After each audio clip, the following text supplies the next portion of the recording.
Bacaan Alkitab hari ini dari kitab 1 Samuel. Lahirnya Samuel. Ada seorang laki-laki dari Ramataim Zofim dari pegunungan Efraim, namanya Elkan bin Yeroham bin Elihu bin Tohu bin Zuf, seorang Efraim. Orang ini mempunyai dua istri, yang seorang bernama Hana dan yang lain bernama Penina. Penina mempunyai anak, tetapi Hana tidak. Orang itu dari tahun ke tahun pergi meninggalkan kotanya untuk sujud menyembah dan mempersembahkan korban kepada Tuhan semesta alam di Silo. Di sana yang menjadi imam Tuhan ialah kedua anak Eli, Hofni dan Pinehas. Pada hari Elkana mempersembahkan korban, diberikannya kepada Penina istrinya dan kepada semua anaknya yang laki-laki dan perempuan masing-masing sebagian. Meskipun ia mengasihi Hana, ia memberikan kepada Hana hanya satu bagian, sebab Tuhan telah menutup kandungannya. Tetapi madunya selalu menyakiti hatinya supaya ia gusar, karena Tuhan telah menutup kandungannya. Demikianlah terjadi dari tahun ke tahun, setiap kali Hana pergi ke rumah Tuhan, Penina menyakiti hati Hana, sehingga ia menangis dan tidak mau makan. Lalu Elkana, suaminya, berkata kepadanya, Hana, mengapa engkau menangis dan mengapa engkau sedih tidak mau makan? Mengapa hatimu sedih? Bukankah aku lebih berharga bagimu daripada 10 anak laki-laki? Pada suatu kali, setelah mereka habis makan dan minum di Silo, berdirilah Hana, sedang Imam Eli duduk di kursi dekat tiang pintu bait suci Tuhan, dan dengan hati pedih ia berdoa kepada Tuhan sambil menangis terseduh-seduh.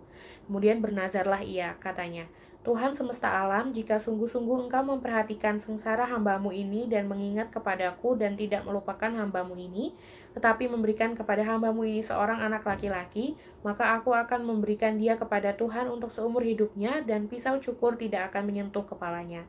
Ketika perempuan itu terus-menerus berdoa di hadapan Tuhan, maka Eli mengamat-amati mulut perempuan itu.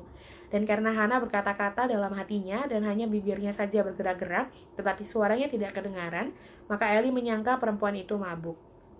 Lalu kata Eli kepadanya, berapa lama lagi engkau berlaku sebagai orang pemabuk? Sebagai orang mabuk, lepaskanlah dirimu daripada mabukmu. Tetapi Hana menjawab, bukan, tuanku, aku seorang perempuan yang sangat bersusah hati. Anggur ataupun minuman yang memabukkan tidak kuminum, melainkan aku mencurahkan isi hatiku di hadapan Tuhan. Janganlah anggap hambamu ini seorang perempuan dursila, sebab karena besarnya cemas dan sakit hati aku berbicara demikian lama.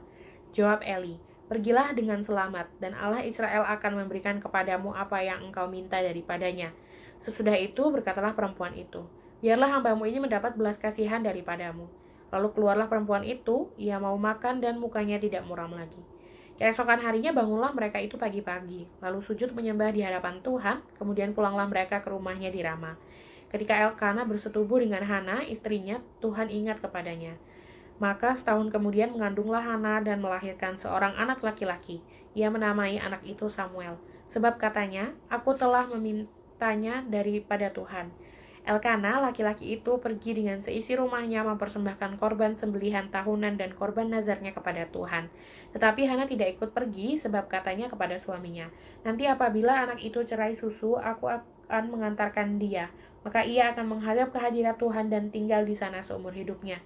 Kemudian Elkana, suaminya itu, berkata kepadanya, perbuatlah apa yang kau pandang baik, tinggallah sampai engkau menyapih dia. Hanya Tuhan kiranya menepati janjinya. Jadi tinggallah perempuan itu dan menyusui anaknya sampai disapihnya. Setelah perempuan itu menyapih anaknya, dibawanyalah ia dengan seekor lembu jantan yang berumur 3 tahun, 1 eva tepung dan sebuyung anggur, lalu diantarkannya ke dalam rumah Tuhan di Silo. Waktu itu masih kecil betul kanak-kanak itu. Setelah mereka menyembelih lembu, mereka mengantarkan kanak-kanak itu kepada Eli. Lalu kata perempuan itu, mohon bicara tuanku, demi tuanku hidup, akulah perempuan yang dahulu berdiri di sini dekat tuanku untuk berdoa kepada Tuhan.